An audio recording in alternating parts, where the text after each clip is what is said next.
দেখেন ফ্রেন্ডস, আসসালামু আলাইকুম।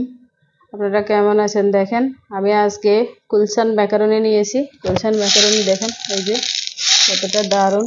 এগুলা খেতে অনেক মজা, বাচ্চাদের বুড়ো সবার প্রিয় খাবার, সবাই খেতে পারবে।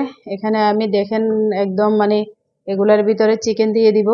চিকেন দিয়ে আস্ত ম্যাকারনির ভিতরে আস্ত চিকেন দিয়ে দিব। দেখেন আমি সবগুলো চিকেন এখানে দিয়েছি। আমি চিকেনের যে বুকের মাংসটা, সে বুকের মাংসটা এখানে দিয়েছি। এখন আমি টাটকা গরম পানি এখানে দিয়ে দিব। দেখেন এভাবে টাটকা গরম পানির ভিতরে, ফুটন্ত গরম পানির ভিতরে চিকেন আর কুলসান ম্যাকারনি এভাবে দিয়ে আমি ঢাকনা দিয়ে রাখবো প্রায় 30 মিনিটের মতো। 30 মিনিট পর আমরা এগুলাকে আলাদা আলাদা করে প্রসেস করে নিব। দেখেন একদম